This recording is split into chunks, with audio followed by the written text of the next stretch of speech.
Hello, my name is Daniel Villa, and I am a printmaker. And yes, I have now made a video in a very long time. But things have changed since I started my journey here on YouTube and on just social media in general. And since then, I started as a painter and a drawing guy, and I've become a full-time printmaker. So there's a little bit of a reboot, I guess you want to say. And in order to celebrate this reboot, I thought it was most appropriate to start with the basics of printmaking: inks. But not just any kind of ink. As a printmaker, I started printmaking with water-based inks, eventually upgrading to a Speedball oil-based ink that was water washable. But there is another type of ink out there that it's available for us printmakers, and that is this one.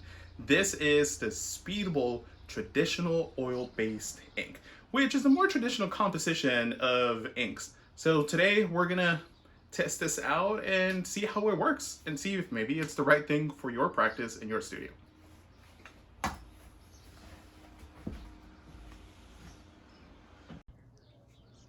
So what are some of the benefits of an ink like this? One of the Speedball oil-based printmaking ink. This is a more traditional composition, like I already said, and that it is mainly just a mixture of ink and pigments. One of the benefits of this is that you will have a longer drying time. So that means that it's going to stay wet longer in your plate, and it's also going to take a little bit longer to dry depending on what you're printing. In this case, I already have my glass plate in here, my inking plate, and I'm going to be using one of these boys, a soft rubber brayer from Speedball also as well. So pulling out the ink directly out of the tube, the consistency is basically the same as the other oil-based inks, and honestly, it smells just about the same. It has a more gentle smell in comparison to the more water soluble ink. This one tends to have a little bit of a stronger smell. So right off the back, I'm kind of liking that. So let's get our brayer and then just kind of work this a little bit. So far the consistency is just about the same, honestly, as the other one. Okay, now that I'm working more the ink, I am getting a little bit more of a smell with this one. It's not as powerful as this ink, this smell, but it's still there. It's totally workable, and you can tolerate that. And it's not something that it's gonna, drive you crazy or anything like that. But so far, I like it. I like the fact that it doesn't have any clumps or anything like that right off the back, so that's a plus. So I already have a pre-carved block right here and some pink rubber. So I have this stamp that I already have done before, and I'm actually going to be stamping it on some notebooks. So let's go ahead and open these up.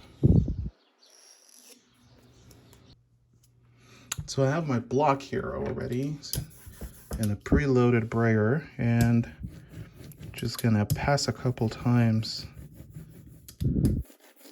in there. I always like to load it a little bit extra, so I'm just gonna add a couple more layers in there. So here I have my notebook, and I already have my loaded block, and it looks like it's taking the ink pretty well. You can really see that sheen right there, and we're just kind of go ahead and drop that.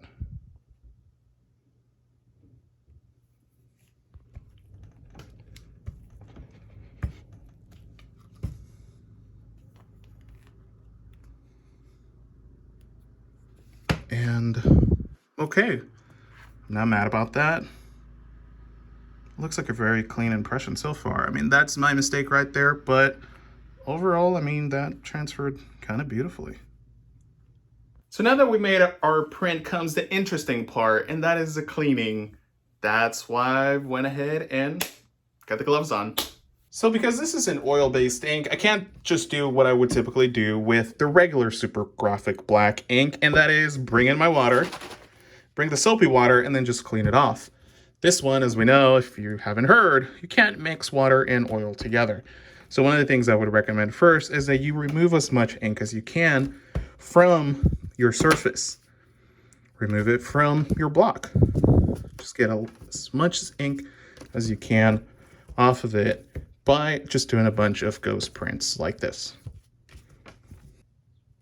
The same thing is going to go with your roller. You can't really clean this up with soap and water, so you're going to just roll as much ink as you can out of this bad boy.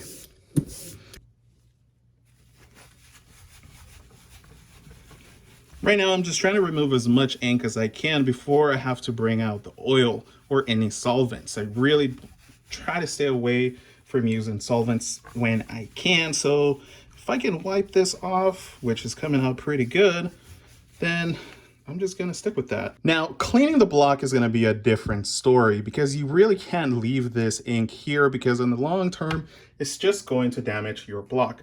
So in order to clean this, you could do two things. Use a solvent or use friendly oil over here. Now I'm just gonna use a couple drops of that in there. And I'm gonna put some couple drops on the plate too, so that I can clean my brayer. And this is just regular oil, vegetable oil, that you would even use in the kitchen.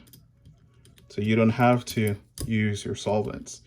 So right away, you begin to see how it's beginning to move around that excess ink. And that's exactly what you want in order to clean this up. I'm gonna put that there. I'm gonna go and then just begin activating this on this block. I can already see that some of this ink is coming off the block, and I can actually see the pink from underneath. So that's a good sign. So again, taking a paper towel and just really cleaning this up.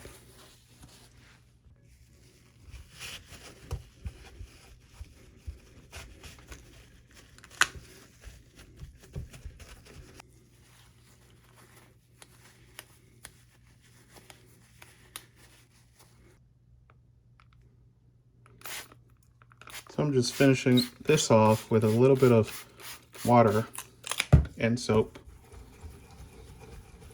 so that I can wash some of this oil away. So I really don't want this block to be left really oily or greasy.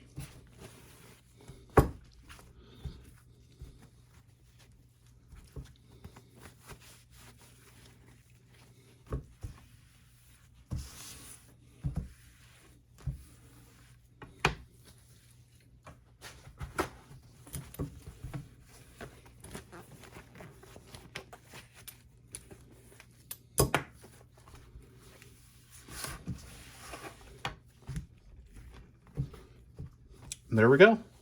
Block and our brayer are clean.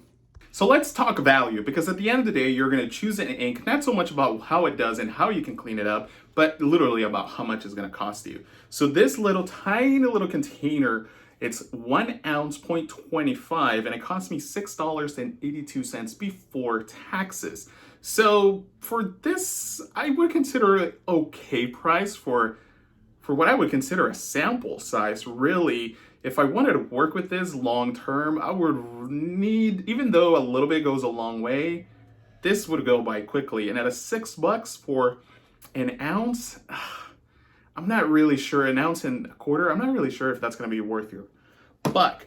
On the other side, this big tin of also Speedball ink is 16 ounces and it costs $27. So $27 or $6 for an ounce and a quarter, or $27 for 16 ounces. The benefits of this ink is going to be that you can just wash it, clean it up with regular soap and water. So if you don't want to mess around with vegetable oil or solvents, then this ink is going to be a great option for your studio and for your practice. So however, this, yeah, it has its place in my heart, but I would probably use it for small little things like that, like the notebook.